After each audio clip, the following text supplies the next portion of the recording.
أعوذ بالله من الشيطان الرجيم بسم الله الرحمن الرحيم يا أيها الذين آمنوا لا تقولوا راعنا وقولوا انظرنا واسمعوا وللكافرين عذاب أليم صدق الله العظيم رب اشرح لي صدري ويسر لي أمري واحلل عقدة من لساني يفقهوا قولي.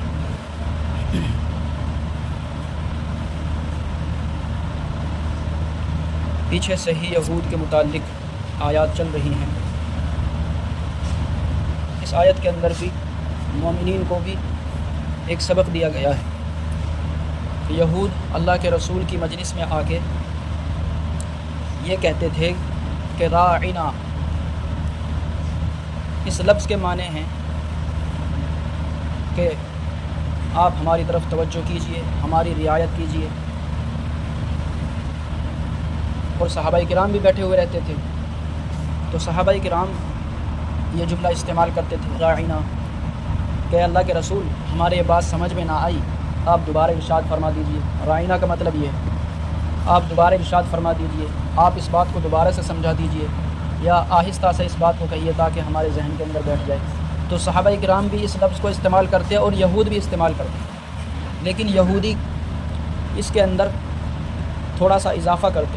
وہ کہتے راعینا، بڑھا کے کہتے تھے، عین کو بڑھا کے راعینا. اس کا مطلب ہو جاتا ہے اے ہمارے چرواہے، ہماری طرف دھیان دیجیے، چرواہے. اور اللہ کے رسول کو کہتے تھے کہ چرواہے، ہم نے ان کو کہہ دیا، اور دل ہی دل میں بڑے خوش ہوتے کہ ہم نے اس سے ایسی بات کہی اور اس کو پتہ بھی نہیں چلا. یعنی اتنی گھٹیا حرکت تھی ان کی. تو اللہ تبارک و تعالیٰ نے فرمایا دیکھو ایمان والو، اگرچہ تمہاری نیت تو صحیح ہے، تم اللہ کے رسول کا مذاق اڑانا نہیں چاہتے، لیکن تمہارے اس لفظ کے پیچھے یہ یہود آڑ بنا کے اللہ کے رسول کو برا کہتے ہیں. اس لیے ایسا کرو ایمان والو، تم اس لفظ ہی کو چھوڑ دو. اس لفظ کی جگہ پہ ہم تم کو دوسرا لفظ دے رہے ہیں، انظرنا. یہ لفظ کہہ دیا کرو، انظرنا، اے اللہ کے رسول ہمیں مہلت دیجیے، کچھ دوبارہ بیان کر دیجیے، ہمیں دوبارہ سمجھا دیجیے. انظرنا کہا کرو، کہ اس لفظ کو یہ بگاڑ نہیں سکتے، تو ان کو موقع نہیں ملے گا اور تمہارا کام ہو جائے گا. تو اللہ تبارک و تعالیٰ فرما رہے ہیں اے ایمان والو، تم راعنا مت کہا کرو بلکہ انظرنا کہا کرو، واسمعوا. اور پھر اللہ نے فرما دیا تمہیں انظرنا کی بھی کہنے کی ضرورت نہیں ہے، دھیان سے سنا کرو. تم دھیان سے کیوں نہیں سنتے؟ جب اللہ کے رسول بول رہے ہیں پوری توجہ سے سنو، ادھر ادھر کیوں دھیان لگاتے ہو؟ تو تمہیں انظرنا کہنے کی ضرورت ہی نہیں پڑے گی. وللکافرین عذاب علیم، اور کافروں کے لیے تو دردناک عذاب ہے. جو ایسی حرکت کرے گا اس کے لیے تو اللہ کے یہاں عذاب ہے. ما یود الذین کفروا من اہل الکتاب والمشرکین ان ینزل علیکم من خیر من ربکم. یہ ایسی حرکت کیوں کرتے تھے یہود؟ چڑ کی وجہ سے مذاق اڑاتے تھے اور اپنے آپ کو بڑا پڑھا لکھا سمجھتے تھے. اللہ نے فرمایا اہل کتاب میں سے کافر یا مشرک یہ دونوں ہی یہ نہیں چاہتے کہ تمہارے اوپر تمہارے رب کے جانب سے کوئی خیر اترے. ان دونوں کی نیت یہ ہوتی ہے کہ مشرک ہو چاہے وہ یہودی ہو، یہ دونوں یہ نہیں چاہتے کہ اللہ کی طرف سے کوئی تمہارے اوپر کتاب نازل ہو، کوئی آیت نازل ہو، کوئی حکم نازل ہو. واللہ یختص برحمتہ من یشاء. اللہ نے فرما دیا کہ تمہارے اوپر نازل نہیں ہو رہی ہے، اللہ نے تمہارے درمیان میں نبی نہیں اتار رہا ہے، تو پھر تم چڑ کیوں رہے ہو؟ یہ تو اللہ کا فضل ہے، اللہ اپنے بندوں میں سے جس کو چاہتا ہے اپنی رحمت کے ساتھ خاص کر دیتا ہے. اس میں چڑھنے والی کون سی بات ہے؟ واللہ ذو الفضل العظیم، اور اللہ تو بڑے فضل والا ہے. اللہ کا فضل یہ ہے کہ تم ایمان کے اندر داخل ہو جاؤ، اللہ تمہارے اوپر بھی فضل کرنے لگ جائے گا. تم تو ایمان کے اندر داخل ہو کر فضل سے دور ہونا چاہتے ہو. ایمان کے اندر داخل ہو جاؤ، اللہ کے رسول کو مان لو، تو تمہارے اوپر بھی اللہ کا فضل ہو جائے گا. اللہ کا فضل تنگ تھوڑی ہے، تھوڑا تھوڑی ہے، بس شرط یہ ہے کہ تم ایمان لے کر آ جاؤ، پھر اللہ کا فضل تمہارے اوپر بھی ہے. ما ننسخ من آیت او ننسها نأتی بخیر منها او مثلها. یہود یہ کہا کرتے تھے کہ ہماری جو توریت ہے وہ بدل نہیں سکتی، اس کا کوئی حکم ٹس سے مس نہیں ہو سکتا. اور قرآن کریم کی بعض ایسی آیتیں ہیں جن کا حکم پہلے تھا اب نہیں ہے، اور بعض قرآن کی آیت ایسی ہیں جن کی صرف تلاوت ہی تلاوت ہے، ان کا عمل نہیں ہے. ایک آیت ہے جس کے اندر یہ حکم دیا گیا ہے کہ اگر عورت زنا کر لے تو اس کو تا حیات یعنی مرتے دم تک قید کر کے رکھا جائے گا. یہ پہلے حکم تھا، لیکن اب یہ حکم ہے کہ جس نے بدکاری کی اس کو رجم کر دیا جائے، اس کو قتل کر دیا جائے. تو وہ آیت بس تلاوت کی جاتی ہے، اس کا حکم عمل کے اندر نہیں لایا جاتا. قید نہیں کیا جاتا. یہ حکم نہیں ہے کہ اگر عورت زنا کر لے تو اس کو قید کیا جائے. حکم پر عمل نہیں ہوتا. تو آیت تلاوت تو کی جاتی ہے لیکن اس حکم پر, اس آیت پر عمل نہیں کیا جاتا. اور ایسی بھی آیتیں ہیں کہ جن کے اوپر عمل تو ہے لیکن وہ آیت نہیں ہے, پہلے تھی وہ پھر منسوخ کر دی گئی, بھلا دی گئی, ختم کر دی گئی. الشیخ والشیخوخۃ اذا زنیا فرجموہما البتہ, یہ ایک آیت تھی قرآن کریم کی جس کا حدیث کے اندر ثبوت ملتا ہے, قرآن کے اندر یہ تلاوت ہی نہیں ملتی, لیکن اس کا حکم نافذ کیا جاتا ہے. اس کا حکم یہ ہے کہ کوئی شادی شدہ مرد یا عورت اگر زنا کر لے تو فرجموہما, تو ان کا رجم کر دو, ان کو قتل کر دو. تو یہ قرآن کے اندر تو ہے نہیں آیت لیکن حدیث کے اندر ہے. تو ایسے بھی اللہ تبارک و تعالیٰ نے آیت نازل کی. تو اللہ تبارک و تعالیٰ فرما رہے ہیں کہ ہم کسی آیت کو ختم کر دیتے ہیں, کسی آیت کو باقی رکھتے ہیں, اس کے حکم کو ختم کر دیتے ہیں, یا آیت ہی کو ختم کر دیتے ہیں, نہ وہ پہلے رہتی ہے نہ بعد میں رہتی ہے. تو یہ یہود کہتے تھے بتاؤ یہ کیسا کلام ہے, یہ کیسا کہ قرآن ہے کہ اس کے اندر تو حکم بدلتے رہتے ہیں.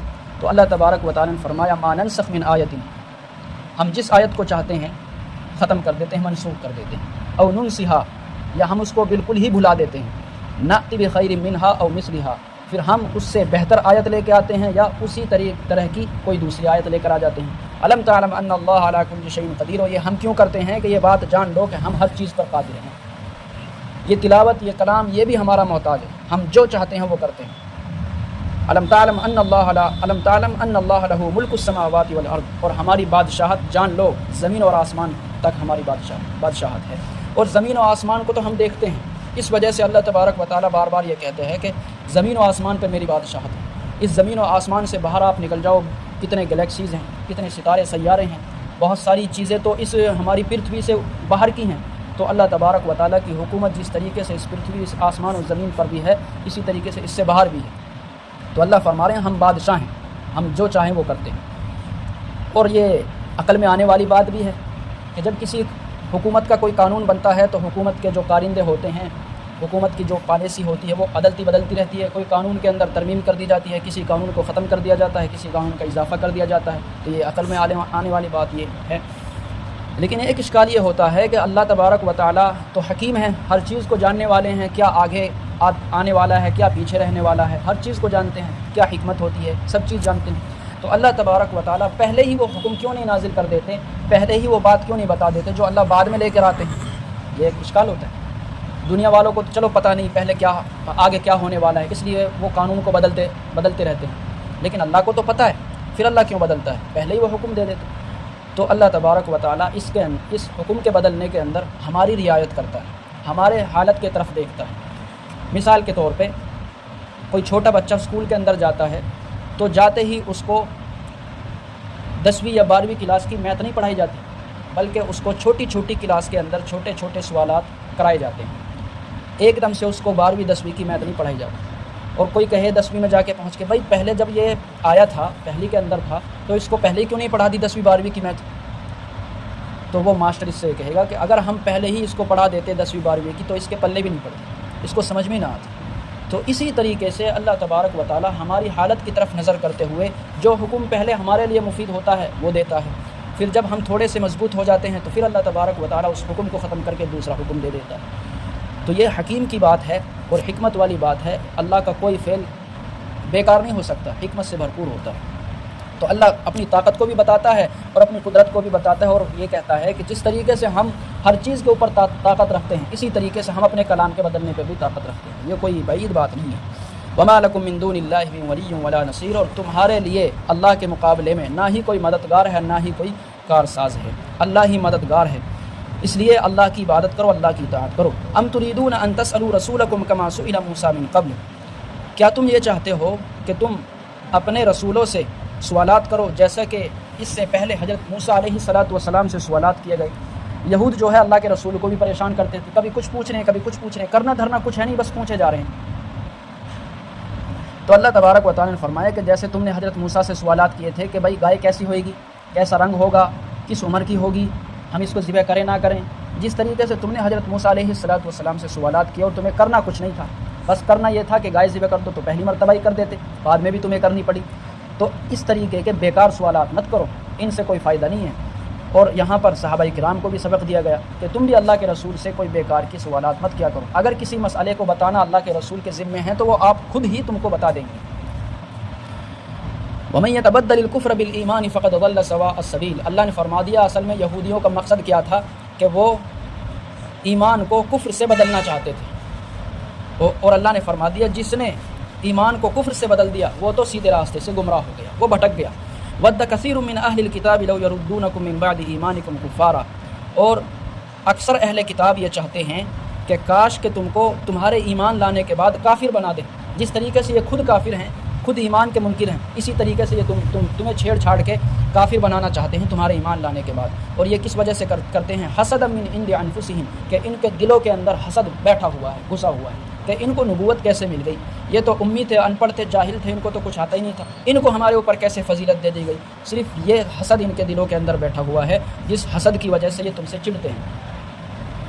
اور یہ ایسے ہی نہیں چڑھتے، ان کو پتہ ہے حق تمہارے ساتھ ہے، من بعد ما تبین لهم الحق، اس چیز کے بعد کہ حق ان کے سامنے ظاہر ہو چکا ہے، جان بوجھ کر وہ تم سے چڑھ رہے ہیں، جان بوجھ کر تمہارا انکار کر رہے ہیں، یہ اللہ کی اور زیادہ پکڑ کا باعث ہے۔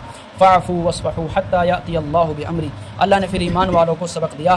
ایمان والوں کو غصہ آتا تھا کہ وہ چھیڑ رہے ہیں بار بار اور کفر کی طرف لوٹانا چاہ رہے ہیں، تو اللہ نے فرمایا فاعفوا، معاف کرو ان کو، واصفحوا، درگزر کر دو، ان کے چکر میں مت پڑو، حتى یأتی اللہ بامری، یہاں تک کہ اللہ اپنا حکم لے کر آ جائے، یعنی اللہ ان کو مدینے کے اندر سے ہی بھگا دے۔ اور ایک وقت تو آیا کہ 3 قبیلے جو یہودیوں کے رہا کرتے تھے مدینے کے اندر، ان کو مدینے سے جلا وطن بھاگنا پڑا، چھوڑنا پڑا وہاں سے۔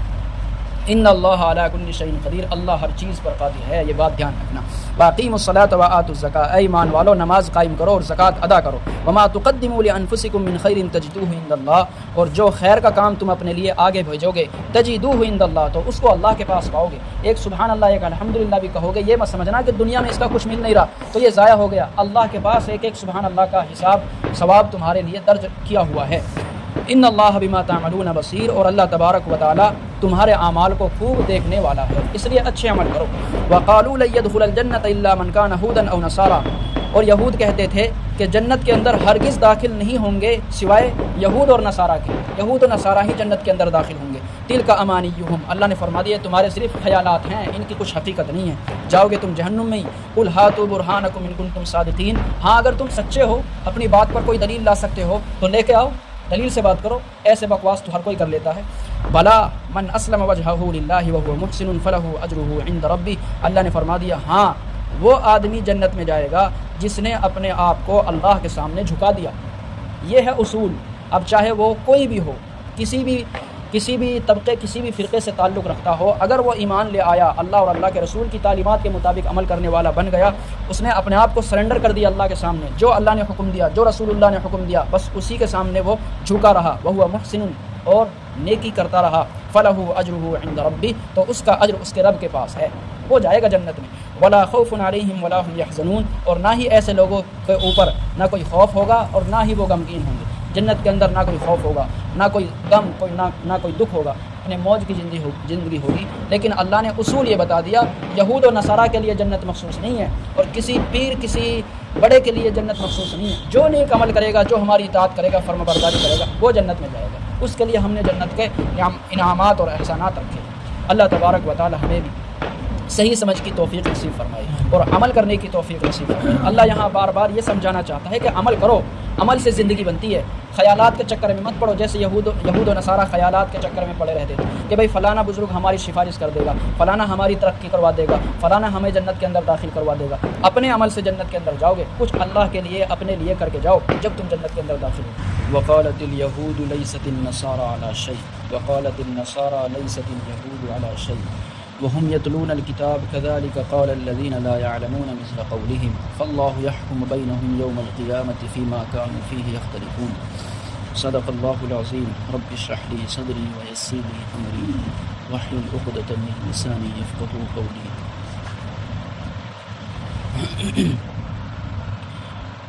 یہود اور نصارہ دونوں اس بات پر متفق تھے کہ ہمارے علاوہ جنت میں کوئی نہیں جائے گا۔ اللہ تبارک و تعالیٰ نے پھر اصول بتا دیا کہ جنت میں جانے کے لیے ایمان اور رسالت کا اقرار ضروری ہے اور عمل صالح ضروری ہے۔ کسی فرقے، کسی گروہ کے لیے جنت مخصوص نہیں ہے، جو عمل کر کے آئے گا جنت اس کے لیے ہے۔ یعنی یہود اور نصارہ اس بات میں دونوں متفق ہو جاتے تھے کہ ہمارے علاوہ جنت میں کوئی نہیں جائے گا، لیکن یہ ایک دوسرے سے بھی چڑھتے تھے۔ یہودی کہتے تھے کہ نصارہ جو ہے ان کے عقیدے کی کوئی حقیقت نہیں ہے، اور نصارہ کہتے تھے یہود کے عقیدے کی کوئی حقیقت نہیں ہے۔ یہودی حضرت عیسیٰ علیہ السلام کو قتل کرنے کے در پہ تھے، اور عیسائیوں نے دشمنی کے اندر حضرت موسیٰ علیہ السلام اور توریت کا انکار کر دیا۔ وہ دونوں ایک دوسرے کے مخالف تھے، جھگڑا کرتے تھے۔ وَهُمْ يَتْلُونَ الْكِتَابَ، اور یہ دونوں گروہ کتاب کی تلاوت کرتے تھے، کتاب کو جانتے تھے، توریت کو جاننے والے تھے، انجیل کو جاننے والے تھے، پڑھے لکھے تھے۔ كَذَلِكَ قَالَ الَّذِينَ لَا يَعْلَمُونَ مِثْلَ قَوْلِهِمْ، اسی طرح ان لوگوں نے کہا جس کے پاس علم نہیں ہے، جو جانتا نہیں ہے۔ اس سے مراد وہ ہے امیین، یعنی کفار مکہ۔ کفار مکہ ان پڑھ تھے، تو انہوں نے بھی کہا کہ بھائی ہم ہی حق پر ہیں، ہم ہی دین حنیفی کو یعنی حضرت ابراہیم علیہ السلام کو ماننے والے ہیں، سچے پیروکار ہیں۔ حالانکہ حضرت ابراہیم علیہ السلام نے تو کہیں بھی بت پرستی نہیں کی، اور یہ بت پرستی کیا کرتے تھے۔ 360 بت بیت اللہ کے اندر رکھے ہوئے تھے، اور دعویٰ یہ تھا کہ ہم حضرت ابراہیم کے دین پر ہیں اور ہم جنت کے اندر جائیں گے۔ تو اللہ تبارک و تعالیٰ نے 3 گروہ کا ذکر فرمایا، یہود کا، نصارہ کا اور مشرکین مکہ کا، کہ یہ اپنی اپنی تعریفیں کرتے ہیں اور ایک دوسرے کے اوپر کیچڑ اچھالتے ہیں۔ اللہ فرما رہے ہیں کہ فَاللَّهُ يَحْكُمُ بَيْنَهُمْ، کل قیامت کے دن ہم ان کے درمیان میں فیصلہ کر دیں گے کہ کون جنت کے اندر جائے گا اور کون جہنم کے اندر جائے گا، ان امور کے اندر جس کے اندر یہ اختلاف کر رہے ہیں۔ وَمَنْ أَظْلَمُ مِمَّنْ مَنَعَ مَسَاجِدَ اللَّهِ أَن يُذْكَرَ فِيهَا اسْمُهُ وَسَعَىٰ فِي خَرَابِهَا، اس سے بڑا ظالم کون ہوگا جو اللہ کی مسجدوں سے روکتا ہے، جن مسجدوں کے اندر اللہ کا نام لیا جاتا ہے، اللہ کا ذکر کیا جاتا ہے، وَسَعَىٰ فِي خَرَابِهَا، اور ان مساجد کو خراب کرنے کی کوشش میں لگا رہتا ہے۔ اللہ نے فرمایا مسجدوں سے روکنے والا تو ظالم ہی ہو سکتا ہے۔ اب اس سے مراد ایک تو عیسائی ہیں جنہوں نے بیت المقدس کے اوپر حملہ کیا جہاں یہود آباد تھے۔ 2 مرتبہ یہودیوں کے اوپر حملہ ہوا ہے۔ بخت نصر نے حملہ کیا یہودیوں کے اوپر، ان کو قید کر کے لے کے چلا گیا بابل۔ پھر جب تھوڑی سی ان کی حالت سدھری تو اللہ تبارک و تعالیٰ نے ان کی مدد کی۔ ایک سائرس نامی بادشاہ تھا مسلمان، جس کو قرآن کریم کی زبان میں ذوالقرنین بھی کہتے ہیں۔ اس ذوالقرنین نے ان کو راہ دکھائی اور ان کو قید سے چھڑایا، یعنی بخت نصر کے اوپر حملہ کیا، اور جو ان کا اصل وطن تھا یہود کا، فلسطین، بیت المقدس، وہاں ان کو دوبارہ سے آباد کیا۔ پھر انہوں نے شرارت کی چند سالوں کے بعد، پھر اللہ تبارک و تعالیٰ نے عیسائی ٹائٹس رومی کے ہاتھوں ان کو پھر پٹوایا، اور بیت المقدس کی بڑی بے حرمتی کی گئی تھی اس زمانے کے اندر۔ توریت کو جلا دیا گیا، بیت المقدس کی قالینوں کو اور دیواروں کو آگ کے نظر کر دیا گیا، اور نجاست بیت المقدس کے اندر پھینک دی گئی۔ تو یہ بہت ہی برا حال اس زمانے کے اندر عیسائیوں نے بیت المقدس کے ساتھ کیا تھا، تو اسی کی طرف اشارہ ہے۔ دوسرا یہ کہ کفار مکہ نے مسلمانوں کو بیت اللہ کے اندر نماز پڑھنے سے روکا، اور اس قدر مارا پیٹا کہ ہجرت کرنے پر مجبور کر دیا۔ پھر اللہ تبارک و تعالیٰ نے آگے فرمایا کہ اولئک ما یأکلون اولئک ما کان لهم ان يدخلوها الا خائفین، یہی وہ لوگ ہیں جن کے لیے مناسب نہیں ہوگا اس مکہ کے اندر داخل ہونا مگر ڈرتے ہوئے، یعنی ایک وقت آئے گا کہ یہ کفار مکہ آپ کے سامنے سر جھکائے ہوئے کھڑے ہوں گے، یہ ڈرتے ہوئے مکہ کے اندر داخل ہوں گے۔ اور وہ وقت آیا، فتح مکہ کے موقع ہوا، تو یہ لوگ اپنی گردنیں جھکائے ہوئے اللہ کے نبی کے سامنے کھڑے ہوئے کہ اب تو آج تو ٹکا بوٹی الگ الگ کر دی جائیں گی، آج تو سارے جرم کا بدلہ لے لیا جائے گا۔ ایک صحابی بھی بڑے جوش و خروش کے اندر یہ جملہ کہہ رہے تھے، الیوم یوم الملحمہ، الیوم یوم الملحمہ، آج تو گوش کر ادھر ادھر کر دینے کا دن ہے۔ تو اللہ کے رسول نے سنا کہ وہ جوش میں فلاں صحابی یہ کہہ رہے ہیں، تو اللہ کے رسول نے فرمایا نہیں، الیوم یوم المرحمہ، یہ رحمت کا دن ہے، یہ غصے کا دن نہیں ہے، یہ معاف کرنے کا دن ہے۔ تو اللہ کے رسول نے سن 8 ہجری کے اندر مکہ کو فتح کیا، اور تمام مشرکین مکہ کو اللہ کے رسول کے سامنے سر جھکا کے کھڑا ہونا پڑا، ماننی پڑی بات۔ لہم فی الدنیا خزی ولہم فی الآخرۃ عذاب عظیم، اور جو مسجدوں سے روکے گا، مسجدوں کو ویران کرے گا، ان کے لیے دنیا کے اندر ذلت و رسوائی ہے، اور آخرت کے اندر بہت بڑا عذاب ہے۔ اب یہ نہیں ہے کہ مسجدوں کو گرانا یا مسجدوں کو آگ لگانا ہی ویران کرنا ہو، مسجدوں میں نماز پڑھنا چھوڑ دو، یہی مسجدوں کا ویران کرنا ہے۔ تو بہت ساری مسجدیں آپ کو ایسی مل جائیں گی جہاں کوئی بھی نمازی نہیں ہے، جہاں مسجد آباد نہیں ہے، وہ ویران پڑی ہوئی ہیں۔ تو ان کے مجرم بھی وہاں کے لوگ جو لوگ بستی والے ہیں، مسلمان ہیں، ایمان والے ہیں، کلمہ پڑھنے والے ہیں، وہ مجرم ہے کہ وہ ویران کر کے چھوڑ رکھی ہے انہوں نے مسجدیں۔ تو مسجدوں کو آباد کرنا چاہیے، ایک مسلمان کا حق ہے، ورنہ اللہ دنیا کے اندر بھی ذلت اور رسوائی کا منہ دکھائے گا اور دردناک عذاب، بڑا عذاب آخرت کے اندر جھیلنا پڑے گا۔ وَلِلَّهِ الْمَشْرِقُ وَالْمَغْرِبُ، پہلے مسلمانوں کا قبلہ، اللہ کے رسول کا قبلہ بیت المقدس تھا، یعنی فلسطین۔ تو جب اللہ کے رسول مکہ کے اندر تھے تو اس طریقے سے رخ کرتے تھے کہ کعبۃ اللہ بھی سامنے ہو جاتا اور بیت المقدس بھی سامنے ہو جاتی، لیکن جب ہجرت کر کے مدینہ تشریف لائے تو پھر یہ ممکن نہیں تھا کہ دونوں کی طرف رخ کر لیا جائے، اب صرف بیت المقدس کی طرف ہی رخ کرتے تھے۔ تو اس پر یہود اللہ کے رسول کو اور مسلمانوں کو طعنہ دیتے تھے، بتاؤ ہمارے دین کے خلاف کھڑے ہوتے ہیں، ہماری کتابوں کے خلاف کھڑے ہوتے ہیں، ہمیں برا بھلا کہتے ہیں۔ ان کے خیال کے نزدیک، ورنہ تو توریت کو بھی ماننے والے تھے اللہ کے رسول کہ یہ آسمانی کتابیں ہیں، پھر ہمارے قبلے کی کیسے یہ پیروی کر رہے ہیں، ہمارے قبلے کی طرف رخ کیوں کرتے ہیں؟ تو مسلمانوں کو بڑی دقت ہوتی تھی اور دل ہی دل کے اندر وہ گھٹا کرتے تھے۔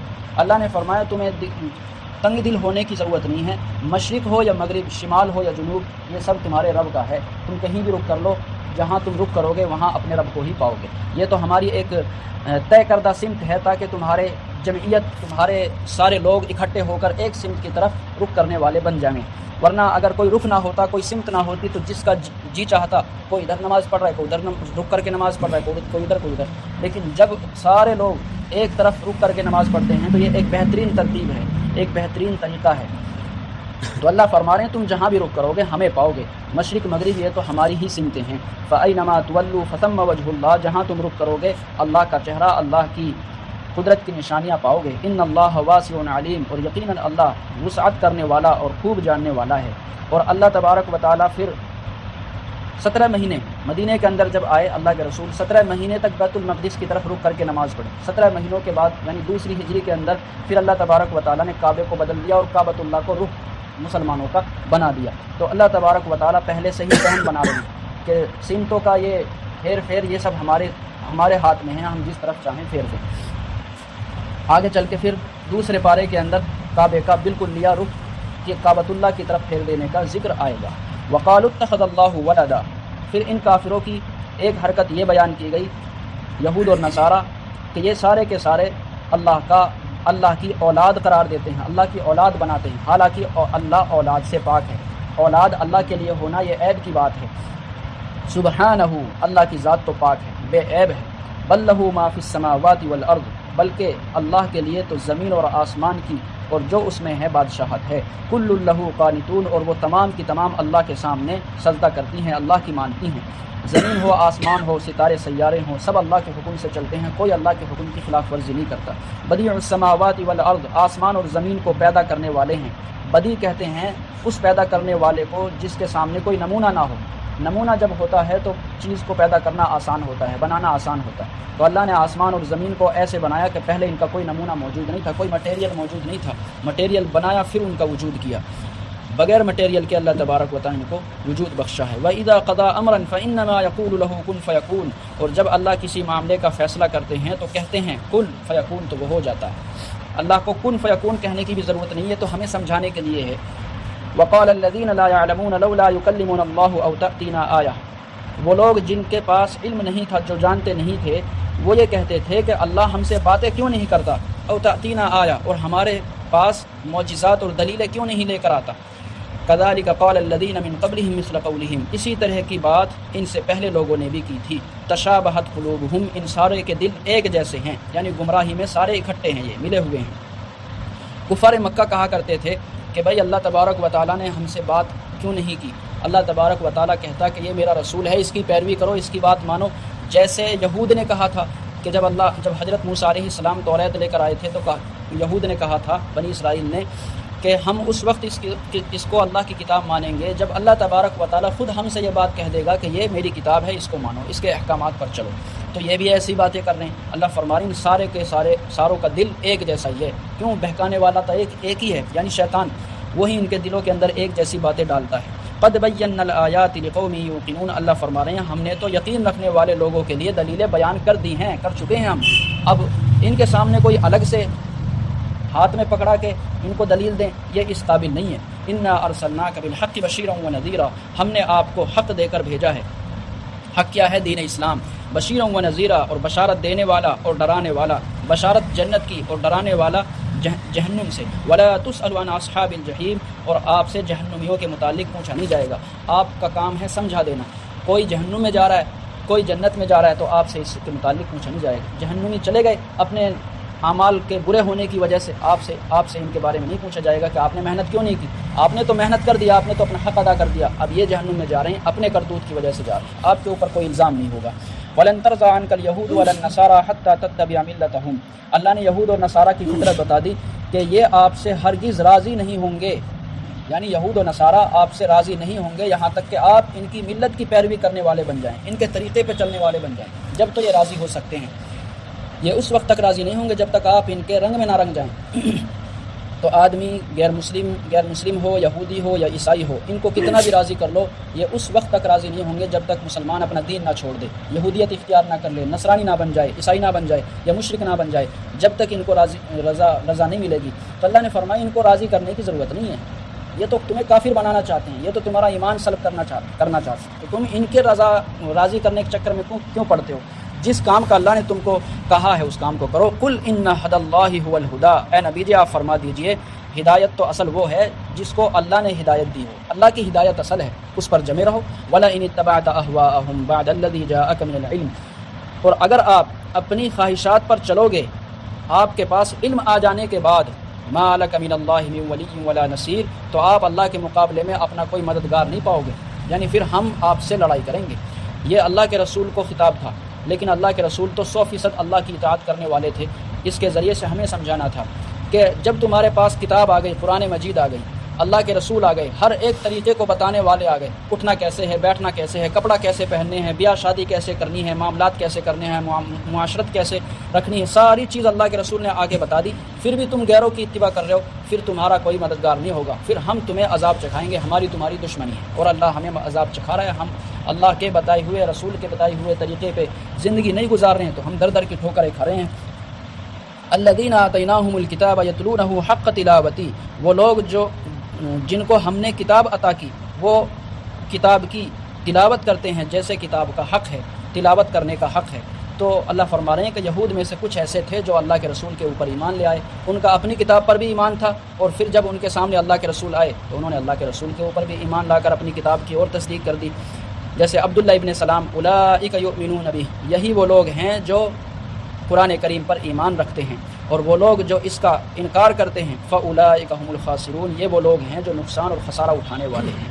یا بنی اسرائیل اذکروا نعمتی التی انعمت علیکم وانی فضلتکم علی العالمین، یہی آیت شروع میں آئی تھی 6 رکوع میں. یہ ایک بریکٹ کی طرح ہے، وہاں سے اللہ تبارک و تعالیٰ نے یہود کی ساری کارستانی کو بیان کیا تھا ایک بریکٹ لگا کے. اب یہی بریکٹ اس طرف لگائی جا رہی ہے کہ یہ سارا مضمون جو یہود اور بنی اسرائیل کے متعلق اور ان کی ساری کارستانی کے متعلق بیان کیا گیا ہے، اب یہ ایک بریکٹ کے اندر آ گیا. یہاں یہ طرز اللہ تبارک و تعالیٰ نے اختیار کیا ہے. اے بنی اسرائیل، اللہ کی ان نعمتوں کو یاد کرو جو اللہ نے تمہارے اوپر کی ہیں. وفضلتکم علی العالمین، اور میں نے تم کو پوری دنیا کے اوپر فضیلت بخشی ہے. تمہارا مقام تو بہت بلند تھا لیکن تم نے پھر اپنی ذمہ داری ادا نہیں کی، پھر ہم تم کو سائڈ کر دیں گے اور دوسری قوم کو لے کر آ جائیں گے. اور یہی طرز اللہ تبارک و تعالیٰ اب اس دور کے اندر اپنانے والا ہے. چھٹائی کا دور شروع ہے. ہم نے اللہ کی اطاعت، اللہ کی فرما برداری کا جو حق تھا وہ ادا نہ کیا، تو اللہ تبارک و تعالیٰ ایسی قوموں کو کرتے ہیں سائڈ میں، پھر دوسری قوموں کو ایمان کے اندر داخل کرتے ہیں، پھر ان سے دین کا کام لیتے ہیں. واتقوا یوما لا تجزی نفس عن نفس شیئا ولا يقبل منها، تم اس دن سے ڈرو جس دن کوئی نفس کسی کا کام نہیں دے گا. ولا يقبل منها عدل، اور نہ ہی کسی کا کوئی بدلہ، کوئی معاوضہ قبول کیا جائے گا، اور نہ ہی کسی کی کوئی سفارش کام آئے گی. ولا هم ينصرون، اور نہ ہی کسی کی کوئی مدد کی جائے گی. نہ سفارش چلے گی، نہ کوئی رشوت چلے گی، اور نہ ہی کوئی مدد کرنے والا بذات خود سامنے آئے گا. سب کو اپنی اپنی پڑی ہوگی، نفسی نفسی کا عالم ہوگا. اللہ نے فرمایا ایسے دن سے ڈرو، ایسے دن کے آنے سے پہلے تیاری کرو، اپنے اعمال کو صحیح کرو، اور جو امت مسلمہ کا حق تھا وہ پورا کرو. امت مسلمہ اللہ کی لاڈلی امت ہے، لاڈلے نبی کی لاڈلی امت ہے. ایسے ہی موسیٰ علیہ السلام اللہ کے لاڈلے نبی تھے، پیارے نبی تھے، ضد کر لیا کرتے تھے مجھے تو دیکھنا ہے، مجھے تو دیکھنا ہے، پھر دیکھ لے، پھر دیکھ نہیں پائے۔ لیکن وہ لاڈلے نبی تھے اس زمانے کے اندر، اور بنی اسرائیل پھر جو قوم تھی حضرت موسیٰ کی وہ بھی لاڈلی تھی۔